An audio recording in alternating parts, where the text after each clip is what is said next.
मैं उतनी ही बड़ी गलती करता हूँ जिसको मैं बर्दाश्त कर सकूँ और दोबारा शुरू करने के लिए उठ सकूँ। ये शब्द उस व्यक्ति के हैं जिसने अपने करियर की शुरुआत ही 5,000 रुपये से की और अथक परिश्रम, अथक प्रयास से उन्होंने उस 5,000 रुपये को 45,000 करोड़ तक पहुँचाया। जी हाँ, मैं बात कर रहा हूँ the big bull Rakesh Jhunjhunwala.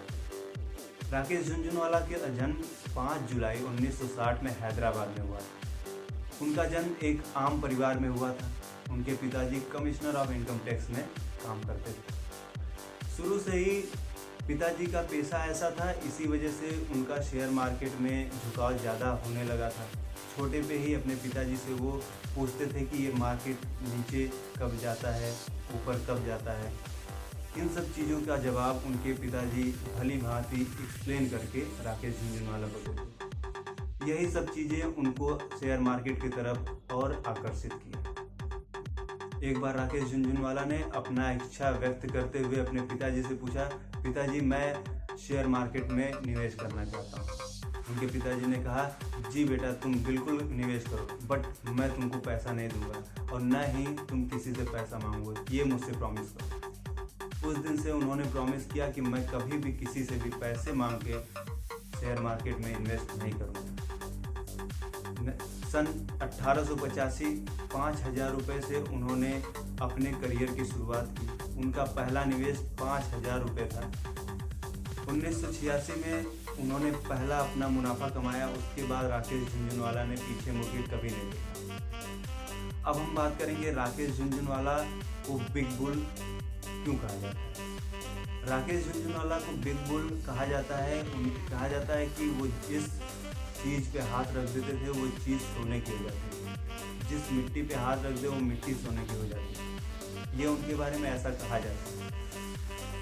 क्यों कहा जाता है? क्योंकि वो कोई भी शेयर लेते थे, वो शेयर का दाम रातों रात ऊपर उठ जाता था, इसलिए उनको ऐसा कहा जाता है। राकेश झुनझुनवाला को बिग बुल बनने में सबसे बड़ा शेयर रहा है टाइटन का। टाइटन का जब शेयर उन्होंने खरीदा था 3 रुपये कुछ पैसे में लिया था और उसका प्राइस 3,000 रुपये तक पहुंचा था। वो सबसे ज़्यादा प्रॉफिट में लेके गया था राकेश झुनझुनवाला को और बिग बुल बनाने में उसका सबसे बड़ा योगदान था। राकेश झुनझुनवाला ने मंदी में भी बहुत अच्छा कमाया। 1992 स्कैम 1992 हर्षद मेहता का सेल करके शेयर को 35 से 40 करोड़ रुपए कमाए। आज 14 अगस्त 2022, आज वो हमारे बीच नहीं रहे। भगवान उनकी आत्मा को शांति दें। अभी पिछले कुछ दिन पहले ही 4-5 दिन पहले उन्होंने आकाशा एयरवेज को शुरू किया था, फ्लाइट को शुरू किया था। ये सब थे। राकेश झुनझुनवाला शख्स नहीं शख्सियत थी, बुल नहीं बिग बुल थे। भगवान उनकी आत्मा को शांति दे। उनके ट्रिब्यूट में हमने एक वीडियो बनाया है, चलिए देखते हैं। फिर वो 5,000 रुपए लेके मैं तो गया शेयर बाजार। पापा मम्मी के साथ रहता था, शादी हुई नहीं थी, घर का खर्चा पापा मम्मी चलाते थे। तो मेरा भाई प्रैक्टिसिंग चार्टर्ड अकाउंटेंट था, तो उसने मुझे उनके 2-3 क्लाइंटों से इंट्रोड्यूस करा दिया। तो मैंने उनको कन्विंस कर दिया। उस जमाने में ब्याज 12-13% मिलता था। मैं बोला मैं 18% ब्याज दूंगा, आप मुझे पैसा दीजिए। तो पहले एक लेडी ने दिया, वो बोले सिक्योरिटी में। बोला सिक्योरिटी में तो मैं हूं, मेरे पास और कुछ नहीं है।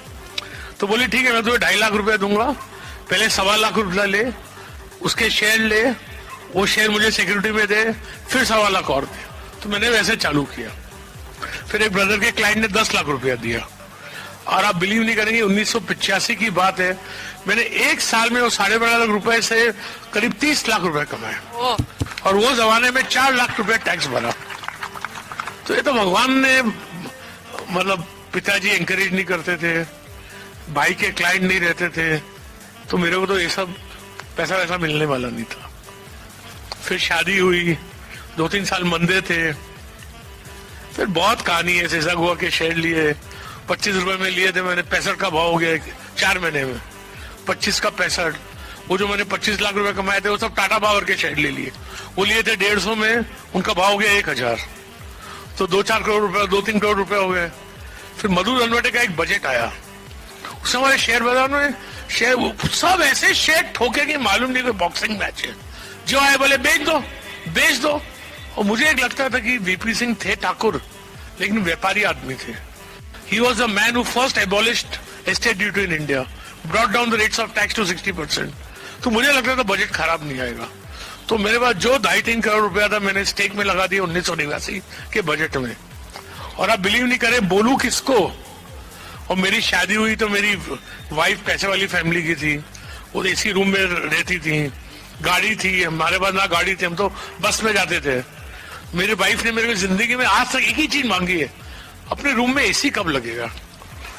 उस दिन समझिए जब बजट शाम को आता था, बाजार 6 से 9 रहता था, तो 6 बजे मेरी नेटवर्थ 3 करोड़ थी और 9 बजे मेरी नेटवर्थ 20 करोड़ थी। तो मैंने जाके बस एक ही चीज की, रेखा को घर पहुंचा रात को 2 बजे, सब डिस्कस वगैरह करके मैंने बोला रेखा अपना एसी आ गया। और फिर भगवान ने साथ दिया और हमने क्या किया, कभी गलत काम नहीं किया पैसा कमाने के लिए।